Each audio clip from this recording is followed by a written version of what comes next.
Hey everyone! Today we are going deep into the beginnings of Assassin's Creed, the classic 2007 game we all know, but before it actually became the Assassin's Creed we recognize today. We will look at early prototypes, beta footage and cut features that made the first game very different from what we finally got.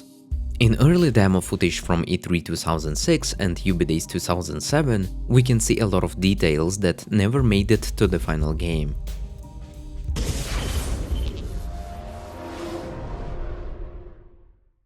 At one moment in the demo, the player uses something called intuition. On the character a little bit, let's get down to our main business, which is finding William. Right now we're using our intuition to scan the crowd below. We can understand who in the crowd is for or against us, and most importantly right now it'll help us pinpoint our target. It's basically the feature that became known as Eagle Vision, the one that lets you see enemies and targets in glowing colors. So the idea was already there, just under a different name.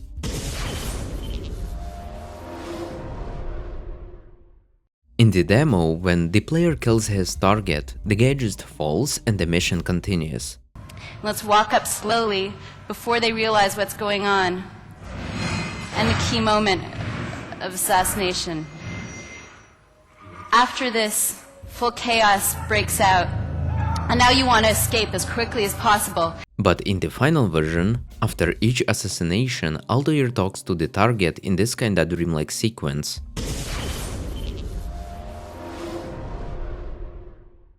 During the escape from the Templars, the player breaks part of a wooden structure to block the pursuers. We're going to show you something else. We can break things dynamically. We have physics. We're going to create a barricade.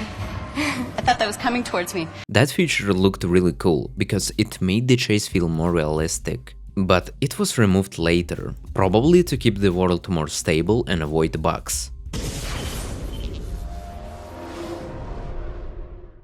When the player dies in the demo, a very early version of the Animus Interface pops up, completely different from what we saw in the final game.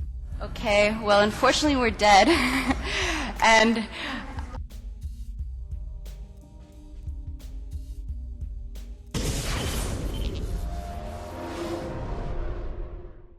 originally, the project was called Prince of Persia Assassins. You played as a female assassin protecting a young prince. The idea was to sneak around, defend him, and act as his bodyguard. But the team wanted more freedom and open gameplay. So they dropped the prince idea and focused on the assassin himself. That's how the Assassin's Creed we know today was born.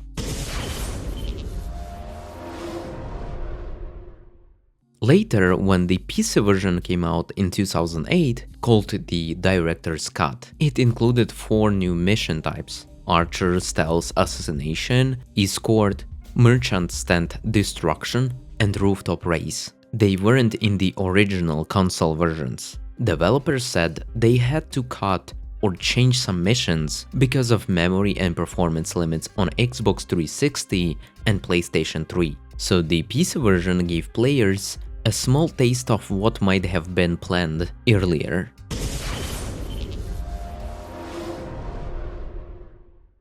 In the official trailer, Altair clearly has a crossbow on his back, but in the final game, it's gone. If they wanted to keep the gameplay more focused on close-range combat, they probably would not add throwing knives. So, Assassin's Creed 1 beta had a lot of small but really interesting differences. From the intuition ability to broken buildings and even a crossbow, it all shows how much the game changed before release. Leave a like and tell me which of these cut features you wish stayed in the game.